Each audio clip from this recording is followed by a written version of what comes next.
ಕರ್ತನಲ್ಲಿ ಪ್ರಿಯವಾದವರೇ, ಯೇಸು ಕ್ರಿಸ್ತನ ಮಧುರವಾದ ನಾಮದಲ್ಲಿ ನಿಮ್ಮೆಲ್ಲರನ್ನು ವಂದಿಸುತ್ತೇನೆ. ಈ ದಿನದ ದೇವರ ವಾಕ್ಯದ ಭಾಗ ಆದಿಕಾಂಡ 45 1ನೇ ವಚನ.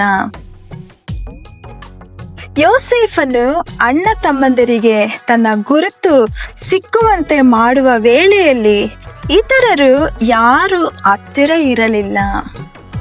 ಪ್ರಿಯರೇ, ಯೋಸೇಫನ ಹೃದಯದಲ್ಲಿ ಆಳವಾದ ಕ್ಷಮಿಸುವ ಗುಣವು ತುಂಬಿತ್ತು. ಯಾವುದೇ ನಿಬಂಧನೆಗಳನ್ನು ವಿಧಿಸದೆ ಅಥವಾ ರೂಲ್ಸ್ ಅಂಡ್ ರೆಗ್ಯುಲೇಷನ್ಸ್ ಇಲ್ಲದೆ ತನ್ನ ಸಹೋದರರನ್ನು ಯಥಾರ್ಥವಾಗಿ ಪ್ರೀತಿಯಿಂದ ಅಪ್ಪಿಕೊಂಡನು. ಆದಿಕಾಂಡ 45ನೇ ಅಧ್ಯಾಯದಲ್ಲಿ ಪೂರ್ತಿಯಾಗಿ ಕ್ಷಮೆಯ ಮಹಿಮೆಯನ್ನು ನಾವು ನೋಡುತ್ತೇವೆ. ತನ್ನ ಸಹೋದರರು ತನಗೆ ಎಷ್ಟೋ ಕೇಡು ಅಥವಾ ಅನ್ಯಾಯ ಮಾಡಿದ್ದರೂ ಕೂಡ ಅದನ್ನು ಯೋಸೇಫನು ಯಾರ ಬಳಿಯಲ್ಲಿ ಹೇಳಲಿಲ್ಲ. ಅದೇ ರೀತಿ ನೀವು ಯಾರನ್ನಾದರೂ ನಿಜವಾಗಲೂ ಕ್ಷಮಿಸಿದ್ದರೆ ಅವರ ತಪ್ಪುಗಳನ್ನು ಹೊರಗೆ ಹೇಳಿ ಅವರನ್ನು ಹೀಯಾಳಿಸಬೇಡಿರಿ. ಏಕೆಂದರೆ ನೀವು ಯೇಸುವಿನ ಕ್ಷಮೆಯ ಮಹಿಮೆಯನ್ನು ಅರಿತವರಾಗಿದ್ದೀರಲ್ಲ.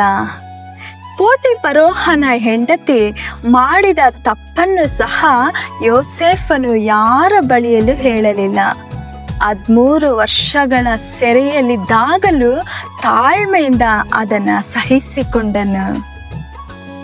ಯೋಸೇಫನ ಸಹೋದರರು ತಾವು ಮಾಡಿದ ದ್ರೋಹಕ್ಕಾಗಿ ಅವನು ನಮ್ಮನ್ನು ದ್ವೇಷಿಸಬಹುದು ಅಥವಾ ಸೇಡು ತೀರಿಸಿಕೊಳ್ಳಬಹುದು ಎಂದೇ ಭಾವಿಸಿದ್ದರು. ಆದರೆ ಯೋಸೇಫನ ಹೃದಯದಿಂದ ಪ್ರೀತಿ ಮತ್ತು ಕರುಣೆಗಳು ಮಾತ್ರ ಹೊರಹೊಮ್ಮಿದವು. ಬೇವಿನ ಮರವನ್ನು ಕತ್ತರಿಸಿದಷ್ಟು ಕಹಿ ರಸವೇ ಬರುತ್ತಿರುತ್ತದೆ, ಆದರೆ ಶ್ರೀಗಂಧದ ಮರವನ್ನು ಕತ್ತರಿಸಿದಷ್ಟು ಸುವಾಸನೆಯೇ ಹೊರಸೂಸುತ್ತದೆ.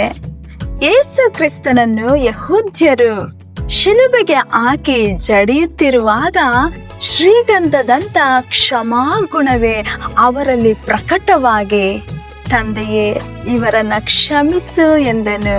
ಎಂತಹ ದೊಡ್ಡ ಗುಣ ನೋಡಿರಿ ನಮ್ಮ ದೇವರದು. ಅದೇ ರೀತಿ ನೀವು ಇತರರನ್ನು ಕ್ಷಮಿಸದೆ ನಿಮ್ಮ ಹೃದಯವನ್ನು ಕಠಿಣಪಡಿಸಿಕೊಂಡಿದ್ದರೆ ದೇವರ ಕೃಪೆಯನ್ನು ನೀವು ಕಳೆದುಕೊಳ್ಳುತ್ತೀರಿ.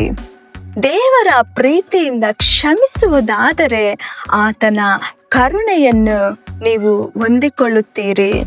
ಆದುದರಿಂದ ನಿಮ್ಮ ಹೃದಯವು ಕ್ರಿಸ್ತ ಯೇಸುವಿನ ಗುಣಗಳಿಂದ ತುಂಬಿರಲಿ. ಹಾಗಾಗುವಂತೆ ದೇವರು ನಿಮಗೆ ಪ್ರೀತಿಸಿ ಮನ್ನಿಸಿ ಆ ಒಂದು ದೇವರ ಒಂದು ಗುಣಗಳನ್ನು ನಿಮಗೆ ದಯಪಾಲಿಸಲಿ. ಹಾಗಾಗುವಂತೆ ದೇವರು ನಿಮಗೆ ಸಹಾಯ ಕೊಟ್ಟು ನಿಮ್ಮನ್ನು ನಡೆಸಲಿ. ಆಮೇನ್. God bless you.